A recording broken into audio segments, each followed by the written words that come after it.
Chilly today. Dina Bass, Bloomberg. OpenAI announces an investment by Microsoft, a source says totaling $10 billion over years after 2019 and 2021 investments to build, quote unquote, safe, useful, and powerful AI. Kudos to Microsoft for keeping its head on a swivel and identifying another line of business that will see aggressive, unbounded growth over the next 5 years, probably, if not more. The idea of referring to the tools that are out in the wild today, things like DALL-E and things like ChatGPT, as AI greatly frustrates me as self-described nerd. These are machines that return a admittedly arbitrarily composed, well, not arbitrarily, but synthetically composed combination of characteristics according to the query that the user gives. And while it's particularly surprising or impressive, particularly with DALL-E and other things that produce synthetic visual product, it doesn't feel like AI to me. It doesn't feel like some form of consciousness that has an understanding of its own existence in the environment or in the world. Instead, it is, I came across the Twitter profile for someone who works at OpenAI, and the pinned tweet on their profile was a query that, I'm going to get the exact quote wrong, which makes a big difference when you're writing queries. A photo of a series of raccoons standing proudly next to their paintings. And it's exactly as you would expect it to be. It's not photorealistic, but it is raccoons, easels in a room. They're standing next to the artwork that's on the canvases being held up by those easels. That's, again, impressive, but I personally just feel like there's still a material difference between the machine having, again, a sense of consciousness or sentience such that it creates in the way that a human being would create if you gave them the same prompt, as opposed to, I have a corpus of images of raccoons, and I have a corpus of artists standing next to easels, and I have a corpus of photographs.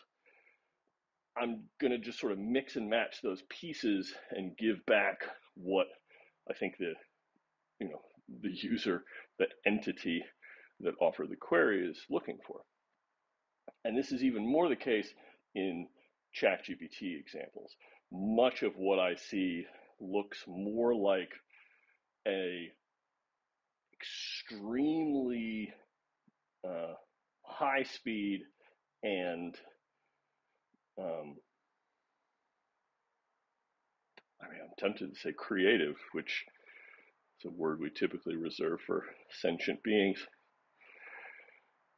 Series of copy and paste actions. I'm going to take this set of words and this set of words and this noun and this verb, and I'm going to slam them all together, and I'm going to give you, the user, what I think you want in response to your prompt. And you can make the case that That's no different from what a human being does. If you gave a writing prompt to a human being, they would perform those same series of actions. But a human being has some sort of ineffable set of characteristics that all wind up under this umbrella of their point of view and accumulated experience. And while software can certainly have accumulated experience in the form of data sets, as well as in the form of a feedback loop, if you're producing end results against prompts and feeding the satisfaction with those results back into the system in order to better score and tune things. I don't get the sense that we're anywhere near anything that has a quote unquote point of view. And that is why I'm bothered by the label, but I do get the sense that that's a somewhat Philistine point of view. Eva Matthews, Reuters, Spotify plans to lay off around 6% of its workforce, or roughly 600 jobs, says content head Dawn Ostroff. Says content head Dawn Ostroff will leave and reorganizes engineering and product groups. 6% starting to feel like a popular number amongst the large technology businesses which are laying off parts of their workforce. Again, as always, empathy for the individual. This is a shitty experience. Spotify, though, where is their sort of promised land, right? It's an exceptionally popular and successful product, and the experience that they offer, giving people a celestial jukebox. And to their credit, what little I've played with it is I come from a world where you choose an album and then you listen to that album and then you go choose another album and you listen to that one. So the social aspects and the playlist first sense that Spotify provides was never particularly appealing to me, but I'm starting to play with it. And those things, I can understand how they are hugely compelling, to say nothing of what people have raved about for years, Discover Weekly and the other mechanisms by which Spotify observes what you listen to and then brings in net new art that you may not have come into contact with before. Fantastic. The trouble is, to my knowledge, they're not a profitable business. And they long ago sort of settled around a price point for the premium version of the product. I think it's 15 or 16 US dollars a month. You can't drastically change that price because you're not offering significant improvement in the experience. And so if you're not breaking even, or if you're just barely breaking even with that kind of a cost structure, right?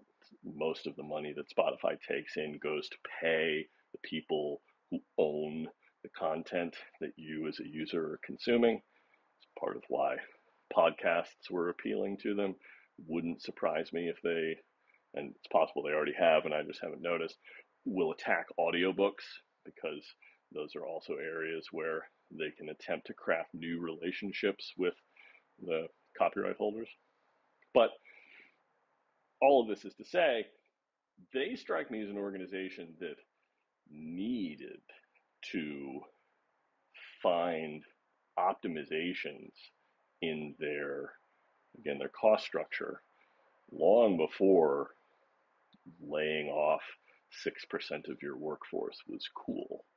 They don't print money the way Meta does, the way Google does. So again, while it's a bummer for the 600 odd people who won't be employed, I'm tempted to say I'm optimistic, but this feels like the right move for a business like theirs, more so than many of the other businesses which swallowed up piles, horrible term here, of available workers because they could afford to do it. And then the moment the macroeconomic landscape changes a little bit and those businesses don't really want to keep paying those people, they show them the door. In credit to Elon, increasingly dehumanizing and disrespectful fashion. The anecdote about Alphabet's layoffs from last week that I saw on Twitter was that at Google's New York City offices, there was a queue of employees because people were badging against the door, and if you got a green light, you went in and went to work, and if you got a red light, it seemed to be a pretty good signal you didn't have a job anymore, and that's objectively gross. Chris Welch, The Verge. Apple Mac Mini M2 Pro review. Terrific performance, many ports, Wi-Fi 6E and Bluetooth 5.3, but no front ports or SD card, and a tricky peripheral setup. Related, Monica Chin, The Verge. Apple MacBook Pro 16-inch M2 Max Edition review. Incredible performance and speakers, big battery gains, and gorgeous display, but pricey and limited upgradability. Ben Beharin, also related, Ben Beharin, Creative Strategies. Apple's M2 chips appear to have two subtle upgrades, making performance cores more efficient and efficiency cores more performant, helping improve battery life. The march of progress in Apple's Mac product lines, it continues to be a feel-good story for, again, a self-described nerd like myself. I don't use anything that uses a traditional operating system very much these days. I live my life almost exclusively inside of iOS, but I can certainly see versions of my own future, as well as to understand other people's lives, where using traditional computing platforms is a necessity. And in that circumstance, it doesn't seem like there's ever been a better time to be in the market. Say what you will about having to live with Mac OS, the trajectory of that product not nearly as encouraging, let's say, as the hardware that Mac OS runs on top of. But the notion that the Mac Mini continues to get better, always pleasing to me, because a headless, super small thing that runs Mac OS and has only passive cooling, which I believe is the case with the M series Mac Minis. I mean, that's the best experience of a traditional platform that I can envision. Remote into Mac OS that lives in your closet or on your bookshelf from, an iPad with a keyboard and a pointing device attached to it, you're off to the races. The MacBook Pro, same thing. If you need to carry around a laptop form factor, they don't seem to be, they don't seem to have any issues with the current crops of Macs. It's telling that Ms. Chin's only real complaints are that you're not able to upgrade it as much as you might with a competing product, and it's pricey for what it is. I mean, these are the critiques of Apple hardware from 15 years ago. So if there's nothing new under the sun that is a detractor, and again, if Mac OS is a comfortable place for you to live, sounds like there's never been a better time to buy new hardware. The elephant in this particular room, obviously, though, is where's the Mac Pro? Where is the workstation that has effectively no upper bound? Where is the thing that runs Mac OS but can be spec'd to be more expensive than the average American automobile? The fact that that product hasn't come to market yet, and I believe technically is now past its due date. The self-imposed deadline was the end of last year, if I remember correctly. I actually take that as a good sign. I take that as a sign that they're not going to hold themselves to an arbitrary deadline, even one they set themselves, and when what they could do instead is deliver a product that is a significant leap forward in capability relative to anything else that they sell today. So we'll wait and see. It will be, I believe, well worth the wait whenever that machine appears. David Pan, Bloomberg.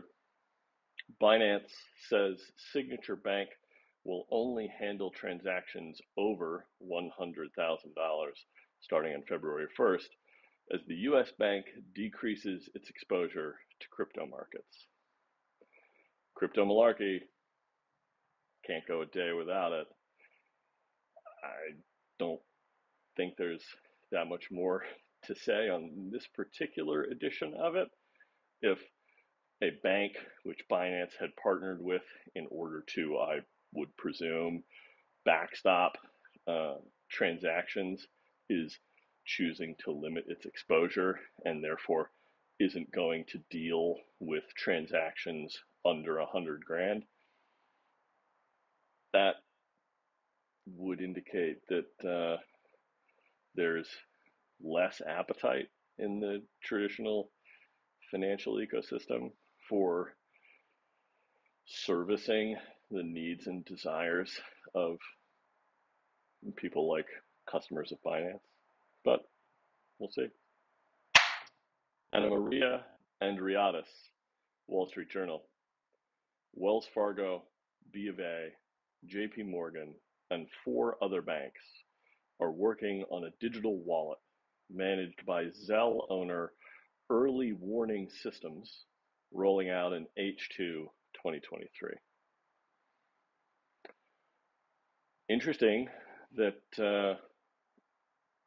a cohort of some of the most venerable banking institutions in America are working on a digital wallet. It's not clear from the way this headline is written what they mean by digital wallet. Do they mean something that is akin to a crypto wallet where you can, custody your own holdings without any necessity of interacting with the financial institution once a given transaction is complete? That would be certainly a step toward the sort of world that the crypto community would like to see.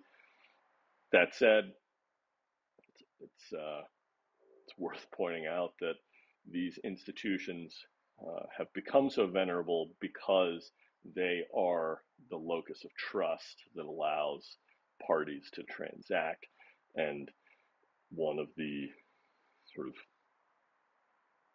core principles of at least a cohort of the crypto community, purists, I think it would be fair to describe them, is that one should not require a centralized party to act as the sort of substrate for transactions, that the math, the computer science should allow parties which have no trust between them to transact safely, confidently. It's also, for what it's worth, strange to me that the name of the business which owns the product, Zelle, I'm a Bank of America customer, so I've seen that name around before, is called Early Warning Services. Not the most confidence-inspiring name, but what do I know? Adam Liptak, New York Times. SCOTUS asks the Biden administration for its views on the constitutionality of Florida's and Texas's social media laws, likely postponing a decision until 2024. I suppose we should all go read Texas's and Florida's social media laws. I have not read them yet, so put those on my list. The core idea here, though, that the entity in charge of the judicial branch, which we as a country ask to adjudicate, disputes, conflicts, interpretations of the law, when it comes to the case that they're looking at, which revolves around Section 230, which in layman's terms is the piece of legislation which allows Google, Yelp, Facebook, Reddit, any website you can think of, to host the expressions of individuals without being held legally liable for what those expressions are. The idea that the Supreme Court says, hey, executive branch, what do you think about the constitutionality of these laws that were passed by the independent state legislatures and executive branches of two states? That just seems odd. I am by no means a Supreme Court scholar or student, but not only is this odd, it also strikes me as somewhat novel. I don't get the impression from just having lived as an American citizen who tries to pay attention to what my government is doing for, 30 plus years. I don't get the impression that this happens a lot, that the Supreme Court takes on a case and then begins to look at it and then just asks for the opinion on the constitutionality of what other states have already done of the federal government. They didn't go and ask Florida or Texas to express their reasoning behind passing the laws that they did, or their interpretations that led them to believe that those laws are in fact constitutional. They didn't do that. They asked the White House.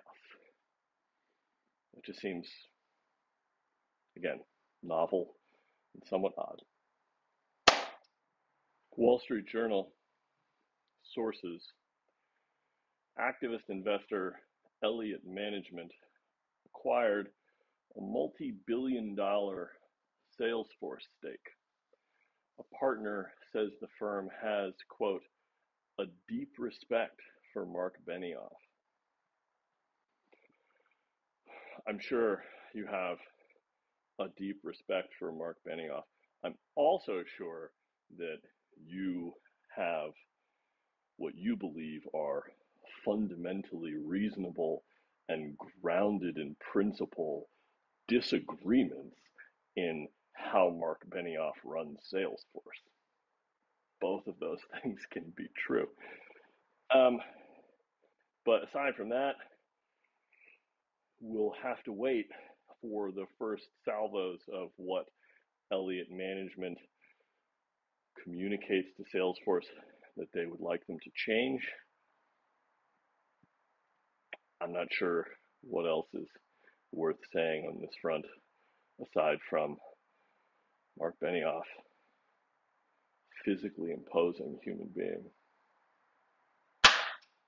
Rolling Stone, sources, Donald Trump does not want to renew his Truth Social exclusivity contract expiring in June 2023 and is asking associates for first tweet suggestions.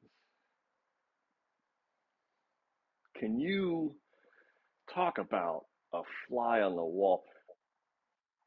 Somebody showed up in my Twitter feed the other night saying that they had taken their mother to see Adele in Las Vegas, and that the show was spectacular, and that their only regret was that they didn't spring for the floor seats, which cost $5,000 a piece. I don't know if I would pay $5,000 to see Adele. I think if I had $5,000 to spend on something like going to see Adele, and a time traveler, somebody from a different corner of the multiverse, appeared before me and said, you could also spend that $5,000 and be a fly in the wall, be at the table, not even have anything to say, but just be in the audience for watching Donald Trump and his associates workshop what his first tweet should be, signaling his return to active participation on Twitter. I can't imagine how wild that would be. How I could spend another 20 minutes just letting my brain run free on that image. But the more meaningful aspect of this story is, again, social media Highlander, man. We're not going to live in a world with a half a dozen different places for individuals to put forth their expression for the world to consume. We're going to wind up with one. I think maybe that's my optimism, my naive utopian mentality. Donald's not, like, he spun up his own playground, and now apparently he's walking away from it. He's not going to go to Instagram. He's not going to go to Facebook. He's not going to go to Snapchat. He's not going to go to Reddit. He's going to Twitter. And don't get me wrong, we could certainly take that as nothing more than evidence than Twitter worked very, very well for him in the past. Ergo, why would he consider anything different? I, however, my naive utopianism, am inclined to look at that and also see a recognition that the platform which doesn't require that you share an image, which enables the free propagation of content amongst the user base in the form of retweets, quote tweets, and which allows for as small a unit of expression as what, a single emoji? I don't know if it's possible, but it wouldn't surprise me because the space character is a Unicode character. If you could tweet just a blank tweet, because according to the machine, there's a single character there. It's a space. It's not a letter or a number or whatever. That, to me, that minimum viable form of expression is, amongst many other characteristics, part of what I believe will get us to the singular form of social media looking more like Twitter than any of the others. But I don't know. I just know I'm morbidly excited to see what the Donald has to say. Trip Mickle, New York Times. The recent tech layoffs highlight a generational divide between younger workers experiencing their first downturn and older workers who have been here before. This could be worth a read. Mickle published a book about Apple last year, maybe the year before.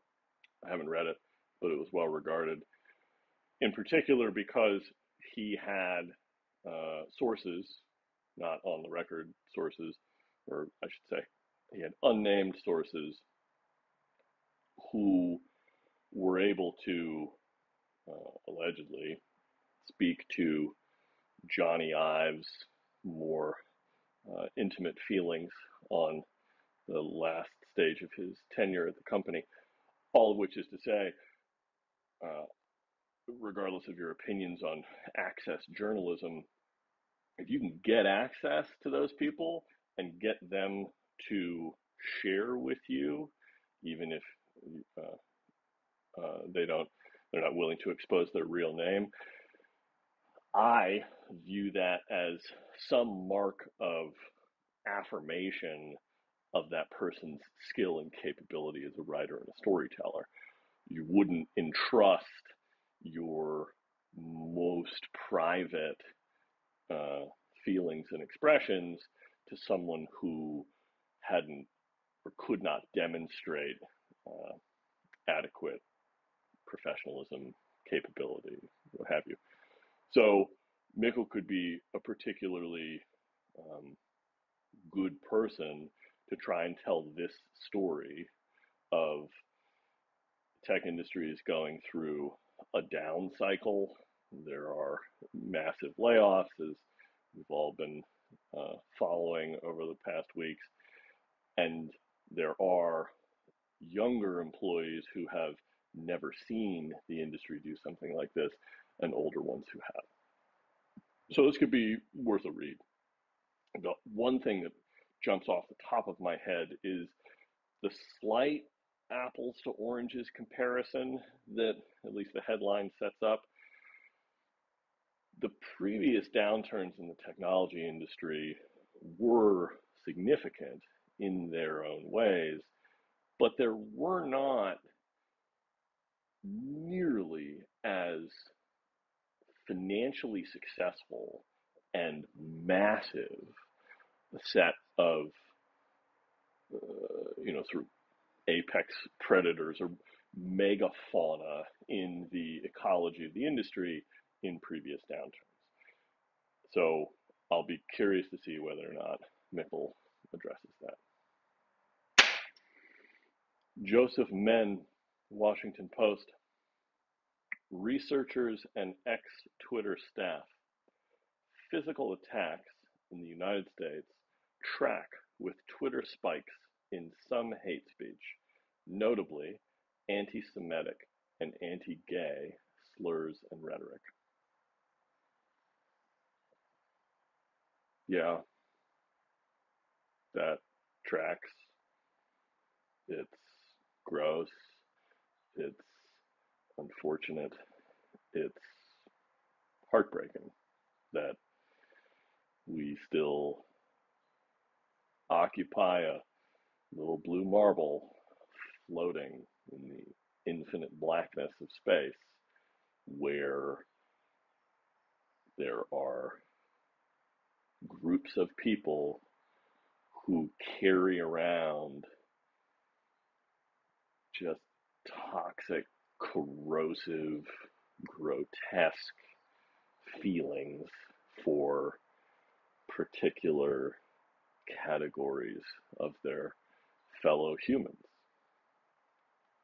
I don't know how better to condemn it than that. The trouble is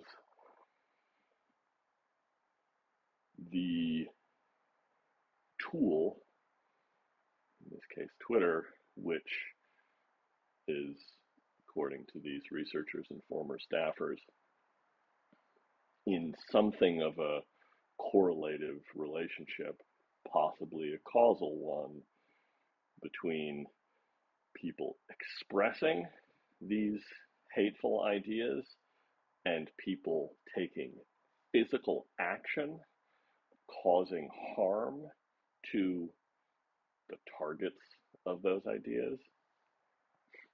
I don't know how we